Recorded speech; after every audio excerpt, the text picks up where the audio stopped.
Right now, open your fridge. If there's chicken in there, I want you to look at it for a second. Because if you're over 50, the cut you've been buying for the last 20 years might be quietly working against you or quietly helping you depending on which one you grabbed. For decades, we've been told the same thing. Eat the breast, skip the thigh. Thigh is fatty, thigh is bad, thigh will clog your arteries. But when researchers actually went back and measured what happens in the bodies of adults over 50, the picture got a lot more interesting, and honestly, a little uncomfortable for the boneless, skinless, breast-only crowd. In the next few minutes, I'll show you exactly what's in each cut, what each one does to your blood sugar, your cholesterol, your muscle, and your iron levels after 50, and the one mistake almost everyone makes when cooking chicken that turns even the healthier cut into something inflammatory.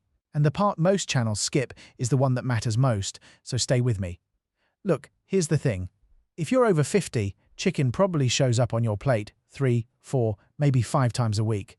It's the default. It's the safe protein. And for most of us, the question was settled a long time ago. Breast is healthy, thigh is a treat. But the body you have at 55 is not the body you had at 25. Your muscle mass is dropping a little every year. Your iron absorption is shifting. Your blood sugar is more sensitive to what you eat. And the cut of meat that was best for a 30-year-old marathon runner might not be best for you anymore.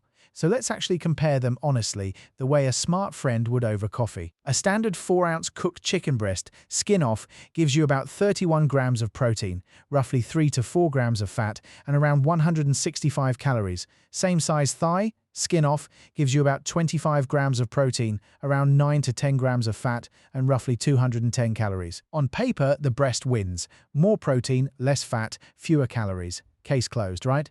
Not so fast, because after 50, the story isn't just protein and calories, it's what comes with them. The thigh contains roughly 2 to 3 times more iron than the breast. It has significantly more zinc, it has more selenium, more B12, more taurine, and more of the fat-soluble vitamins your body absorbs better as you age. Researchers looking at older adults have repeatedly found that mild iron and zinc shortfalls quietly drive fatigue, slow wound healing, weaker immune response, and that's strange, I just feel off, feeling so many people over 50 describe and can't explain. The breast has these nutrients too, just less of them. And here's where it gets interesting. The fat in chicken thigh is not the villain we made it out to be. About 35 to 40% of the fat in chicken thigh is monounsaturated, the same family of fat in olive oil and avocados. Another big chunk is the kind of saturated fat that, eaten in normal portions, behaves very differently in the body than the fat in processed meats like bacon or salami. When scientists actually compared people eating chicken thigh against people eating processed red meat, the metabolic markers were not even in the same conversation. Now here's the part most people get completely wrong, and I'll get to it in a moment. But first, let's talk blood sugar, because after 50, this matters more every year. Protein and fat together slow down how fast glucose hits your bloodstream. That's just basic physiology. A meal that's nothing but lean breast and white rice spikes blood sugar faster than the same meal with a fattier cut of chicken because the fat slows gastric emptying. For someone in their 30s with a perfectly tuned pancreas, this is barely noticeable. For someone over 50, especially if you're in that pre-diabetes range that about 1 in 3 American adults over 50 is sitting in right now, that slower curve is genuinely protective. Some research suggests that simply choosing a slightly fattier protein at dinner can meaningfully blunt the post-meal blood sugar rise without changing anything else on the plate. So is the thigh the winner? Hold on. Because the breast has its own quiet superpower, and it's a big one: sarcopenia. That's the medical word for the slow loss of muscle that starts around age 40 and picks up speed after 50. By the time the average American hits 70, they've lost somewhere between 20 and 40% of the muscle they had at 30. And muscle is not vanity. Muscle is your blood sugar sponge. Muscle is what keeps you out of a nursing home. Muscle is balance, bone strength, metabolism, and independence. To fight sarcopenia, you need protein. Specifically, you need a high enough dose of leucine, one specific amino acid, at each meal to actually turn on muscle building. Researchers studying adults over 50 have found that you generally need around 30 grams of high-quality protein per meal to hit that switch. And ounce for ounce, chicken breast gets you there faster than thigh. It's the more efficient muscle-building cut. So here's the honest answer, and I promise it's more useful than pick one. If your biggest concern after 50 is keeping muscle, staying strong, and managing your weight, the breast has the edge.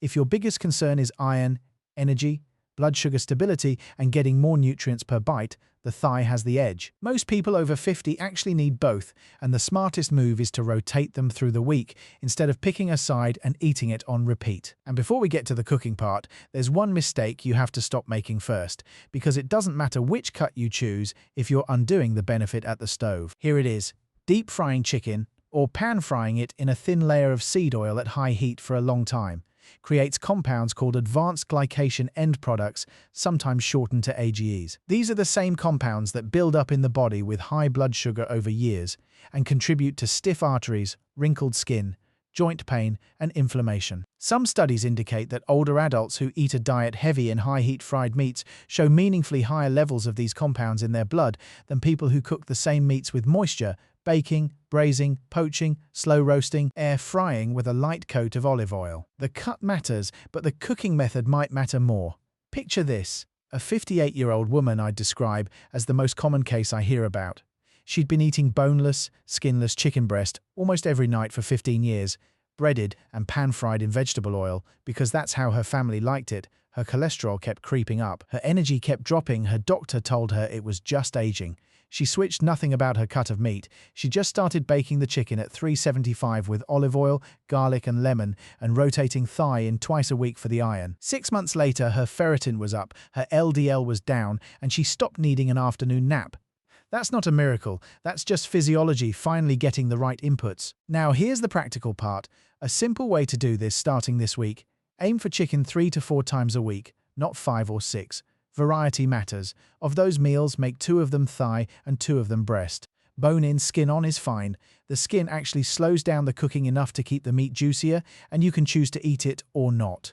Cook at moderate heat, not blazing high, 350 to 400 in the oven, or a gentle sear plus a finish in the oven, rather than a long hard fry. Use olive oil or avocado oil, not the cheap blended vegetable oils that oxidize at high heat.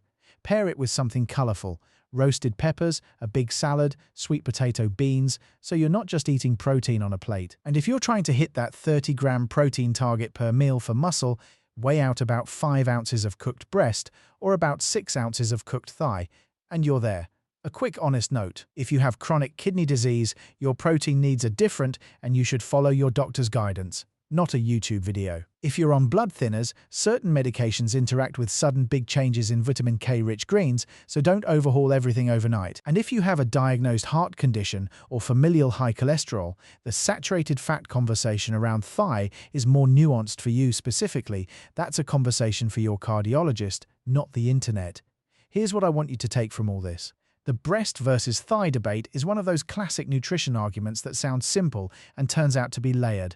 After 50, your body is running a different race than it was at 30. You need more protein per meal, not less. You need more iron and zinc and B12, not less. You need slower blood sugar curves, not faster ones. And you need cooking methods that don't quietly inflame you while you're trying to eat well. So stop thinking of one as good and one as bad. Start thinking of them as 2 different tools, each one doing something the other can't quite do. Use them both, cook them gently, eat them with real food around them. This is the kind of small shift that over a few weeks you actually feel in your energy, in your strength, in how your clothes fit, in the way you climb the stairs. This isn't medical advice. If you're on prescription medications, managing diabetes, or living with a diagnosed heart or kidney condition, talk to your doctor before making bigger changes to your diet. And if you're noticing things like sudden chest pain, shortness of breath, unusual swelling in one leg, or unexplained weight loss, please don't blame the chicken. See a doctor right away, because those signals deserve real attention. If this changed how you think about something as ordinary as the chicken in your fridge, subscribe every week. I take one health topic that everyone thinks is settled and break down what the actual research says, in plain English, for the body you have after 50. The next one is going to surprise you.